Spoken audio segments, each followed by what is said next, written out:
My entire life, I've known I was different, starting from childhood. Luckily for me, at least early on, kids weren't mean about it, but they wouldn't let me forget it either. During playtime, I'd do something which very often elicited laughter and a good natured, "You're weird." And all I was doing was being me. My differences, my weirdness, was something that shadowed me. People noticed, but it was usually an afterthought or a minor observation. What they saw foremost was me. As I got older, though, my shadow began to change. A form that once held a vague shape of me morphed into a haze that surrounded me. It wasn't something I could choose to look away from and peek at when it suited me or someone else noticed. It became ever present, no matter where I looked. In a way, it was a comfort. Previously, it had helped me bring what I thought was joy to others, so I was happy to have it for continued company. But it didn't keep working out that way. Instead of bringing people joy or amusement, I realized people were more uneasy around me, especially my childhood peers. The "you're weird" remarks came with distaste, disapproval, and ultimately, my isolation. I tried to figure out what had happened to cause such a shift in reactions. What had I done? Nothing but be myself. Shadows included.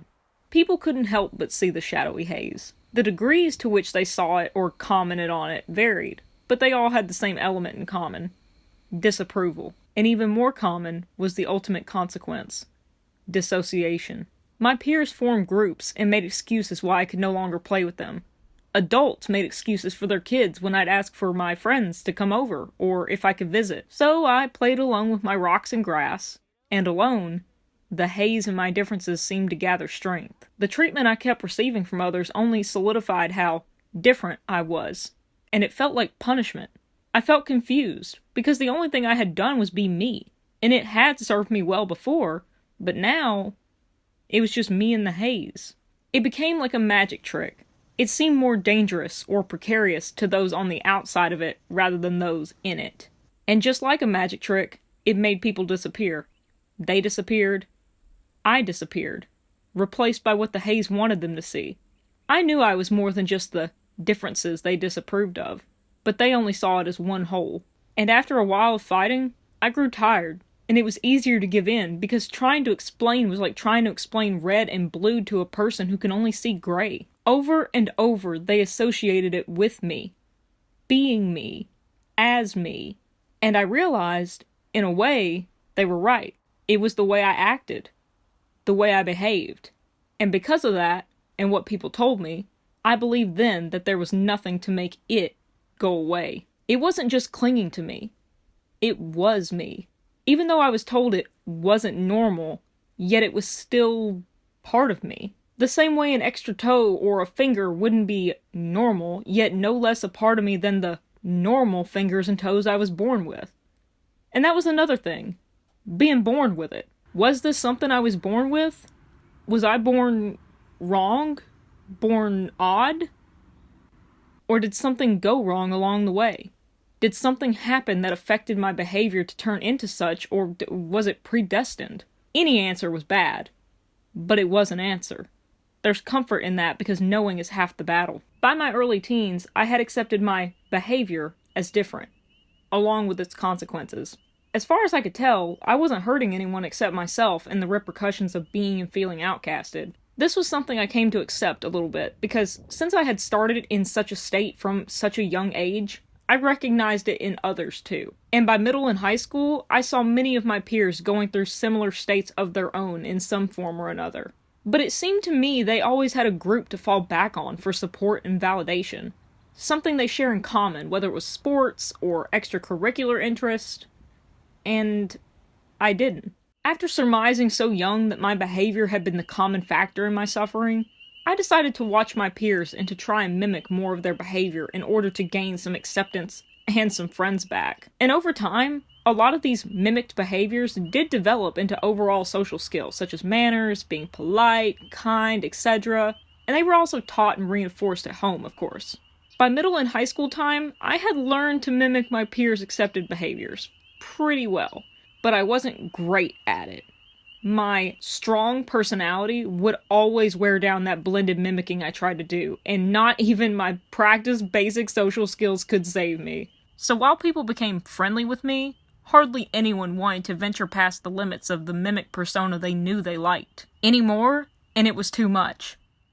I was too much.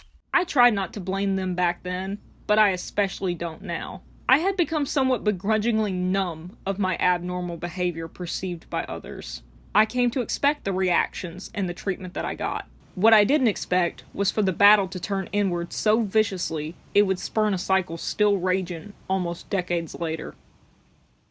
I've always felt things deeply. Told constantly I was in possession of a big heart, and while I was very strong-willed, I also had a deeper, sensitive nature I'd only show to those I trusted. I've heard this since my earliest days, and accepted it, but I didn't grasp the meaning of my sensitive nature until later. Like me, my haze of differences wasn't one-sided. While many of them brought me negative attention, there were a few that seemed to be so wonderful that made people overlook the rest. For instance, my educational aptitude in school. I was praised constantly for my good grades, my thirst for and attaining of knowledge in comparison to my peers. It made me happy that being different could finally be a good thing, but it left me starving and desperate to constantly try and make up for the bad parts of my behavior. I was confused. How could being me be bad and superb? I felt the imbalance deeply. I had to keep that good element sparkling and at the forefront of people's minds because it made them happy. It made them nice to me, and that made me happy. I felt normal, not wrong, or that I should be punished for being me. Because of that delicate balance, my sensitive nature reared its head. I didn't take criticism well. A change in someone's demeanor or an inflection of their voice in what I felt like was disapproving hit me like an axe to the skull. It happened often, so I was already intimately familiar that my usual behavior and thus me were wrong. Even though I worked so hard to be the good me, every time this happened, it felt like my facade was being blasted through, and it was reconfirmed that my goodness was a curtain, able to cover up the mess temporarily, but also able to reveal the disaster behind it at any time. That no matter how much I tried to showcase my good, it wasn't enough. People saw through it, and I was a fake. Knowing it could take a turn at any moment, I began to feel pre-apologetic for everything I did or planned to do, just in case it went south. When things went great or fine, it was wonderful. When things went wrong, or I perceived them to be going wrong, it was further proof my good was a fleeting chance. Maybe not my behavior at all. The rest begins with sadness. With all that as a cyclone in the background of my developing emotional and mental psyche, it only felt fitting when more pain came. Before age 10, I was already a cynic, and time seemed to be on a mission to prove me right. Beginning at age 12, I started suffering a lot of personal losses within my family and even school friends. Sometimes more than a person a year. However, besides the grief itself, I became increasingly aware of my own sadness. I was familiar with it when it came from receiving negative attention for my abnormal behavior. But this started becoming more of a consistent sadness. It didn't help it was the same time that among my peers, my differences were more glaringly obvious. Even my behaviors I had considered positive, such as my penchant for good grades, began to isolate me. Everything about my behavior that was so different, so off from everyone else, blocked me from ever having a semblance of normal integration or their approval. How was it seemingly so easy for everyone else to at least, even if they're not perfect, to reach some invisible minimum threshold that separated them from me? I didn't understand them, but I knew the problem obviously must be me, the odd one out. So, the worrying emotional cocktail from earlier only magnified my sadness when it became constant. The haze around me became a cloud covering everything around me and within me. I was saddened by the state of my natural existence and became angry towards myself. I just want to be okay. But I couldn't be, because I just want to be normal. And I wasn't. The two were the same in my mind. I'd go round and round, sad and infuriated at myself for causing us this much pain and grief and strife, and it was all because of my nature. I hated it. I hated myself. I had a little hope when I started hearing those turmoil feelings were normal at my age, and I'd get better. Things would pass. Things would get better. But they didn't. Not for me. Even when things were good or okay in life, or I had things to celebrate, I would always find a way to pull back the curtain and show myself that anything good was temporary. My true nature was still underneath, and always would be. I guess as a way to try and stop the high and low dips, I began to internally always keep the curtain open to keep it within sight. I became an expert at pessimism in regards to myself, so used to what felt like a pattern. I knew it like a well-worn footpath in my backyard. Whatever problem I had began and somehow ended at me. Even if I had to cross oceans to get to that end, I would. It only made sense. It was in my nature to be the problem or the cause of negative focuses. Focus I? And it had been since I was young. And obviously, this led to many things doomed from the start to become self-fulfilling prophecies which compounded the overall issue. It led down a lot of dark paths. Ones that often led back to themselves time and time again. Depression, anxiety, rage. It became a rhythm. I figured, clearly I'm not getting better. This is how I am. Who I am. This is just my nature to be so screwed up. It became comfortable because I knew what came next. Self-doubt led to a moment of courage. Led to something bad or an unwanted result. Which led to self-blame and a, you should have known. You deserve this. And down the spiral goes. Even as years passed and I felt that somewhat comfort, discomfort also grew out of the routine of sheer misery. I hated being that way. I wanted a different result. A different way to be. My discomfort had no support though, because my experience had told me and had proven time and time again, no matter what good I tried to implement, I would always fall back into the bad. So it must be my true nature. And nature is immovable. It is what it is because of what makes it up. The sum of its parts. So better just accept yourself. Accept it. And stick to the devil we know. Yeah. Fuck that. True nature is always moving. Always changing. From new species to new plants, even the seasons. The seasons, seemingly the one ironic constant in nature, show the greatest lesson of change. Death is inevitable. But that is only half the tale. The second half, arguably the most important, things must die so new life can begin. And that change can be difficult, but many times, beneficial. Plants die in winter so that new ones can sprout in the spring.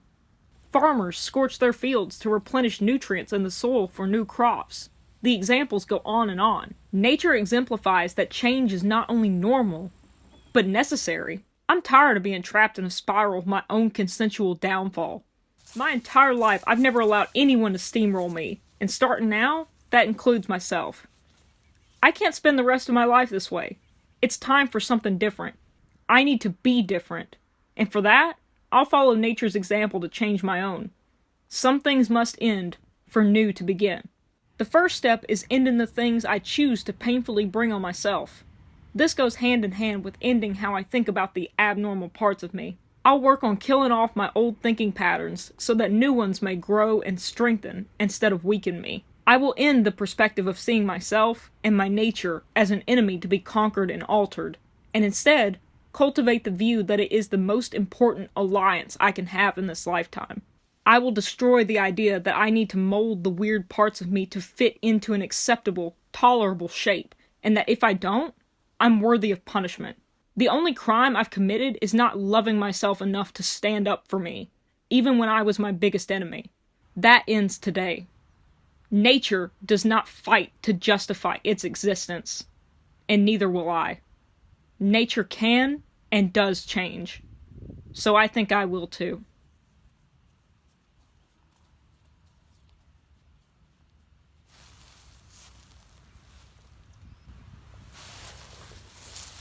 Yeah, we'll see about that.